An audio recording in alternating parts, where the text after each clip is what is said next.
بسم اللہ الرحمن الرحیم۔ السلام علیکم دوستو، دنیا بھر کی خبروں میں آج آپ سنیں گے، لیکن اس سے پہلے اگر ہو سکے تو لائک اور سبسکرائب کا بٹن ضرور دبا لیں۔ شکریہ۔ امریکہ کے اتحادی ممالک اچھے کی امید رکھے ہوئے ہیں اور برے کی تیاری کر رہے ہیں۔ اچھے کی امید سے ان کی مراد یہ تھی کہ کاملا ہیرس جیت جائے گی اور برے کی تیاری سے مراد کہ ٹرمپ جیت جائے گا۔ حیران کن بات یہ ہے کہ یورپ اور ایشیا میں موجود امریکی اتحادی بہت پریشان ہیں کہ ہم ٹرمپ سے کیسے ڈیل کریں گے یا ٹرمپ ہم سے کیسے ڈیل کرے گا۔ جیسے ہی امریکی الیکشن کا نتیجہ آنے لگا تو یہ واضح ہو گیا کہ ٹرمپ جیت رہا ہے، اس لیے دنیا بھر کے وزارت خارجہ میں جیت پر کیسا رد عمل دینا ہے اس پر میٹنگز شروع ہو گئیں۔ ویسے تو دوستو امریکی اسٹیبلشمنٹ کے فیصلے طے شدہ ہوتے ہیں اور ان میں کوئی بڑی تبدیلی نہیں کی جا سکتی، مگر ٹرمپ اسٹیبلشمنٹ کے لیے بھی ایک امتحان ہی ہوگا۔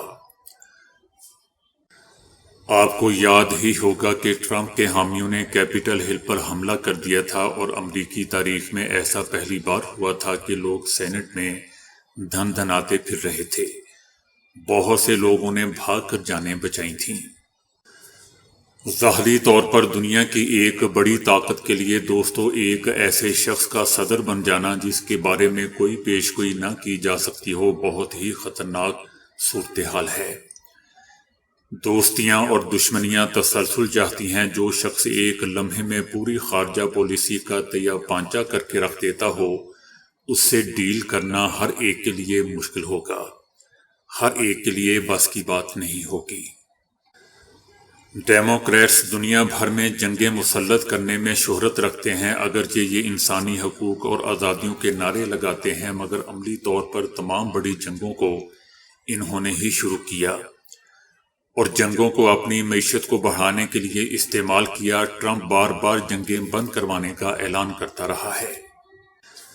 یوکرین جنگ کے بارے میں تو یورپ بڑے امتحان میں ہے کہ اگر یہ جنگ ابھی بند ہو جاتی ہے اور روس پورے یوکرین پر قبضہ کر لیتا ہے اور امریکہ کوئی عملی قدم نہیں اٹھاتا تو یورپ کو دوبارہ جنگی ماحول کی طرف پلٹنا ہوگا۔ صدر ٹرمپ مفت میں یورپ کے لیے دستیاب نہیں ہوگا۔ ٹرمپ ایک تاجر ہے، بزنس مین ہے، وہ یورپ کی جیبیں خالی کروانے کا پورا انتظام کرے گا۔ یوکرین جنگ نے جنگ کی گرمی کو یورپ کی سرزمین پر پہنچا دیا ہے، اسے یہیں روکنا یورپ کے مفاد میں ہے۔ یورپ نے جو کردار روس کے خلاف ادا کیا اس سے لگتا نہیں کہ معاملہ اتنا سادگی سے حل ہوگا۔ ٹرمپ یہ جانتا ہے اور وہ اس کا پورا فائدہ اٹھائے گا۔ یورپ کی فوجی صلاحیت زیر سوال ہے، اس لیے یورپ خود اپنی حفاظت کر سکے یہ بہت ہی مشکل لگ رہا ہے۔ یورپ پوری طرح سے امریکہ کا محتاج ہے یا امریکہ نے پوری طرح یورپ کو اپنا محتاج بنا دیا ہے۔ الیکشن میں امریکی، عرب اور مسلم ووٹ بڑی تعداد میں ٹرمپ کو پڑا ہے۔ اس کی کئی وجوہات ہیں، مگر بنیادی وجہ دوستو یہ ہے کہ ڈیموکریٹس نے اہل غزہ کا خون بہنے دیا، بلکہ اسے بہانے میں پورا کردار ادا کیا اور اسرائیل کی مکمل پشت پناہی کی۔ عرب اور مسلمان غصے میں تھے جس کا ٹرمپ نے پورا فائدہ اٹھایا۔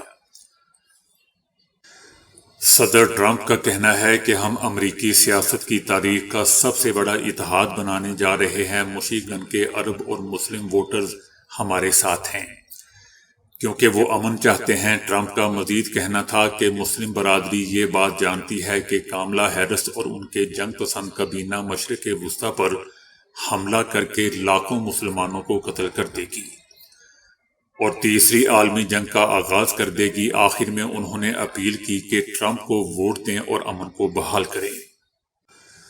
صدر ٹرمپ کی کسی بات پر اعتماد تو دوستو خود امریکی نہیں کرتے، دنیا کہاں کرے گی؟ یوکرین اور تائیوان کے معاملے میں تو کسی حد تک وہ جنگ کو روکنے میں شاید دلچسپی لیں یا اس کو یوں سمجھ لیں کہ وہ اپنی قیمت بڑھانے اور یورپ کو نچوڑنے کے لیے جنگ بندی کی کوشش کی طرف جاتا نظر آ سکتا ہے۔ صدر ٹرمپ کا ماضی بتاتا ہے کہ جو بائیڈن سے زیادہ اسرائیل نواز ہے، اس نے بیت المقدس کو اسرائیل کا دارالحکومت تسلیم کیا۔ اسی کے دور میں عرب ممالک میں اسرائیل کو تسلیم کرنے کی ایک دوڑ شروع ہو گئی تھی۔ اگرچہ اسرائیلی میڈیا میں یہ شرلیاں چلی تھی کہ ٹرمپ نے نیتن یاہو کو کہا تھا کہ وہ مشرق وسطی میں جنگ کا خاتمہ چاہتے ہیں۔ ٹرمپ فلسطین اسرائیلی ثالثی نہیں کرے گا بلکہ حل مسلط کرنے کی کوشش کرے گا۔ ٹرمپ یہ خیال کرتا ہے کہ امریکہ بہت طاقتور ہے۔ وہ ایک جارحانہ سیاستدان ہے جو چیزوں کو لٹکانے یا معاملات میں تاخیری حربے اپنانے میں یقین نہیں رکھتا۔ ٹرمپ کو امریکہ کی بالادستی پر بہت اعتماد ہے جو ان کی سیاست اور خارجہ پالیسی کی بنیاد ہے۔ اگر ایسا ہوا دوستو تو اسرائیل سے زیادہ نقصان فلسطینیوں کا ہوگا، کیونکہ حل صرف کمزوروں پر مسلط کیا جا سکتا ہے۔ یہی بات درست ہے۔ اب اہل وطن پر جبر کے تیز رفتار دور کا آغاز ہونے جا رہا ہے۔ اسرائیل کو کھلی چھٹی کے ساتھ ساتھ امریکہ کی مزید عملی سپورٹ بھی ملے گی۔ یاد رکھیں کہ یہ معاملات اتنے سیدھے نہیں ہیں، اب حالات بدل چکے ہیں۔ اسرائیل تمام عالمی طاقتوں کی بھرپور مدد کے باوجود کسی حد تک یہ جنگ جیت بھی سکتا ہے۔ آپ خود اندازہ لگا لیں کہ نیتن یاہو نے اپنے وزیر دفاع کو عہدے سے برطرف کر دیا ہے۔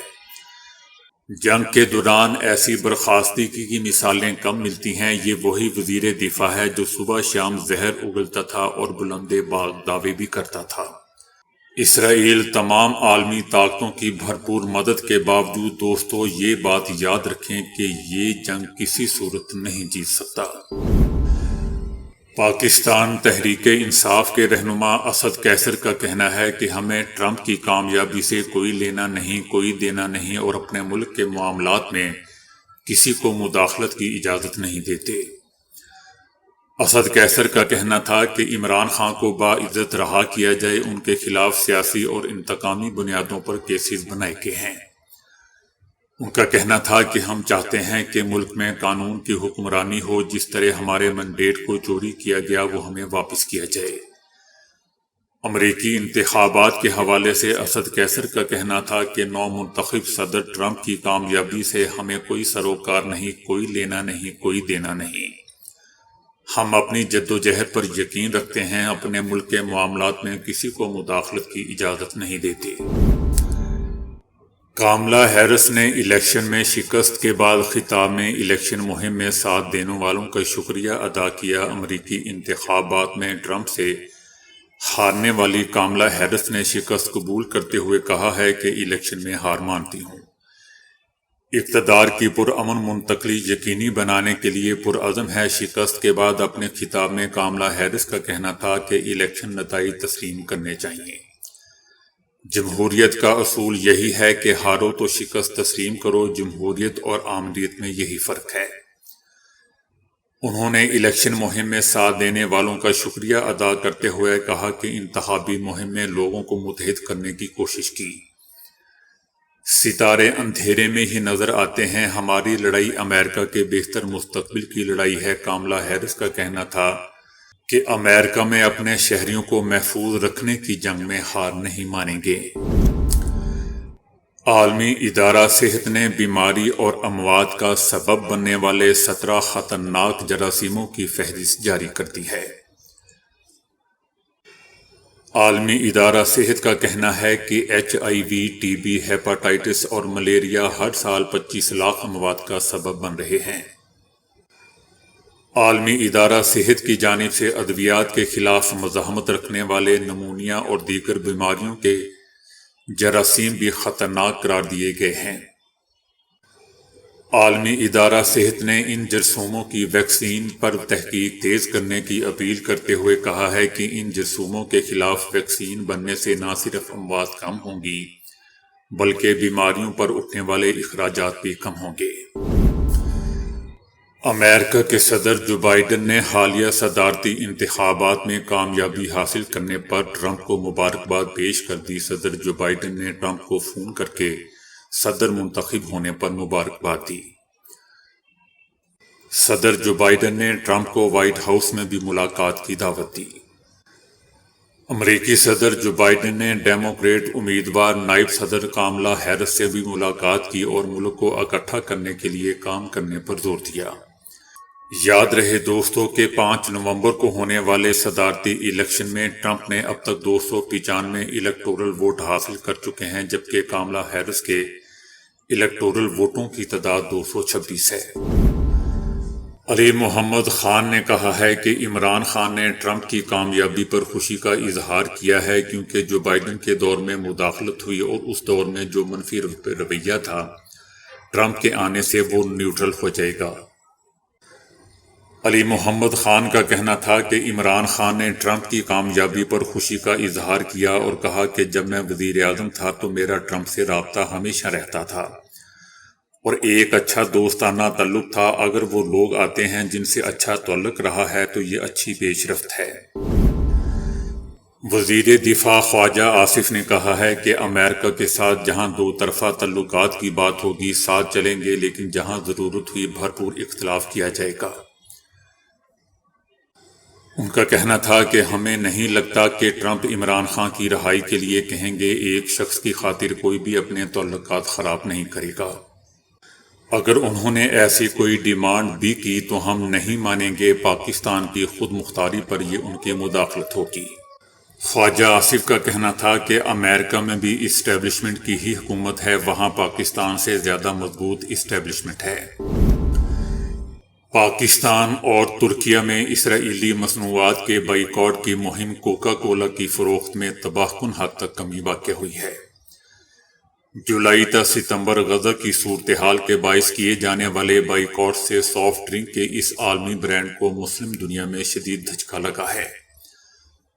بلومبرگ کی ایک رپورٹ میں کہا گیا ہے کہ ترکیہ میں کوکا کولا کی فروخت میں گزشتہ برس کی اسی مدت کے مقابلے میں 12.2% اور پاکستان میں 22.9% کمی واقع ہوئی ہے۔ اسرائیل سے تعلق کے حامل امریکی برانڈ کو ایشیا، مشرق وسطیٰ اور یورپ کے بعض حصوں میں بائیکاٹ کا سامنا ہے۔ میک ڈونلڈز اور KFC کی فروخت میں بھی کمی واقع ہوئی ہے۔ کوکا کولا کی فروخت میں رونما ہونے والی گراوٹ کے باعث ترکیہ میں کوکا کولا گروپ کے شیئرز کی قیمت بھی گر گئی ہے۔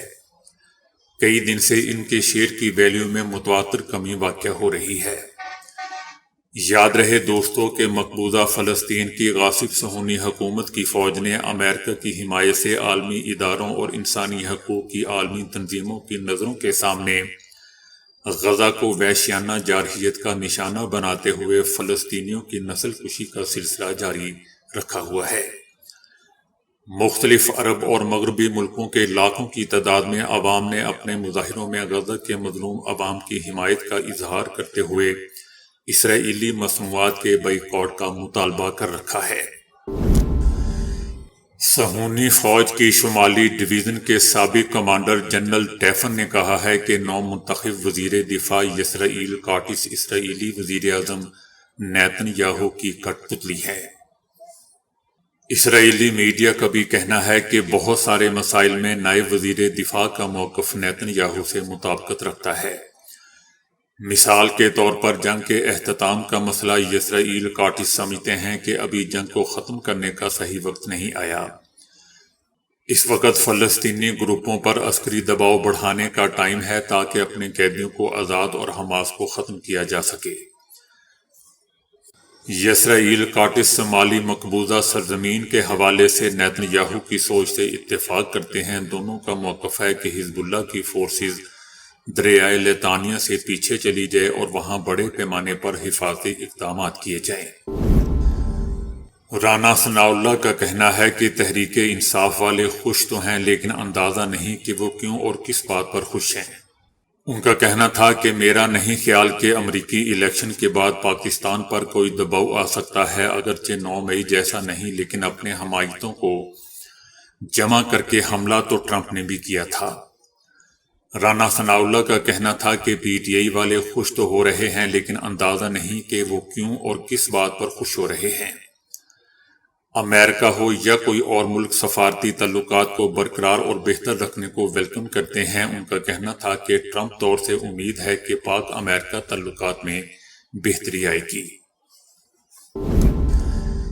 ایرانی آرمی نے کہا ہے کہ ہم ایران کو آپریشن وعدہ صادق 3 سے روکنے کے لیے امریکہ اور صہیونی حکومت کے پیشگی حملے کے بعید نہیں سمجھتے۔ ایران تیار ہے اور صہیونی ہمارے مقابلے کی توانائی نہیں رکھتے۔ ایرانی آرمی کا کہنا ہے کہ صہیونی ہمارے جوابی حملے کے منتظر رہیں۔ ایرانی آرمی نے یہ بھی کہا ہے کہ ہمارے ہتھیاروں کے گوداموں میں کافی اسلحے اور صہیونیوں پر وار لگانے کی بھرپور توانائی پائی جاتی ہے۔ صہیونی حکومت کا جغرافیہ بہت چھوٹا اور اس حکومت کے اندر ہمارے اہداف کا بینک بہت بڑا ہے۔ چینی سائنسدانوں نے سیکیورٹی کی جانچ کرنے کا ایک نیا آلہ تیار کر لیا ہے جو سب وے اسٹیشنوں، ریلوے اسٹیشنوں اور ہوائی اڈوں پر استعمال کیا جا سکتا ہے۔ یہ فوری رد عمل دیتا ہے اور اس کی درستگی بہترین ہے۔ یہ سیاہ پاؤڈر اور پٹاخوں جیسی 21 خطرناک اشیاء کو 3 سیکنڈ میں معلوم کرنے کی اہلیت رکھتا ہے۔ دوسری ایجادات میں سامان کو خود کار طریقے سے سکین کرنے والا شامل ہے۔ دوستو، گالیاں دینا انتہائی معیوب بات ہے، لیکن اب سائنسدانوں نے اس کے متعلق ایسا انکشاف کر دیا ہے کہ سن کر یقین کرنا مشکل ہو جائے۔ میساچوسٹس کالج آف لبرل کے تحقیقکاروں نے بتایا ہے کہ گالیاں دینا کسی کے ذہین اور تخلیقی صلاحیتوں کا مالک ہونے کی نشانی ہوتا ہے، اور گالیاں دینے والا شخص ایسی سپر پاورز کا مالک ہوتا ہے جو اسے زیادہ سے زیادہ تکلیف جھیل جانے میں مدد دیتی ہے۔ تحقیقاتی رزلٹ میں یہ بھی بتایا گیا ہے کہ گالیاں دینا ایمانداری کی بھی علامت ہوتا ہے، کیونکہ اس سے سچے جذبات کا اظہار ہوتا ہے۔ بد زبانی دائیں دماغ کے اس حصے کو متحرک کرتی ہے جسے تخلیقی دماغ کہا جاتا ہے۔ تحقیقاتی ٹیم کے سربراہ اور نفسیات کے پروفیسر ٹموتھی جے کا کہنا تھا کہ گالیاں دینے کے فوائد بے شمار ہیں جو گزشتہ 2 دہائیوں میں سائنسی تحقیقات کے نتیجے میں سامنے آئے ہیں۔ اس سے قبل کوئی گالیوں کے فوائد سے آگاہ نہیں تھا۔ دوستو، اب اس کا فائدہ دیکھتے ہوئے کہیں مجھے ہی دینا نہ شروع کر دیں، بلکہ ان سائنسدانوں کو دینا جنہوں نے یہ تحقیق کی ہے۔ میں نے تو آپ تک صرف خبر پہنچائی ہے۔ تو دوستو، ابھی کے لیے اتنا ہی۔ ویڈیو کو لائک اور شیئر کرنے کا بہت بہت شکریہ۔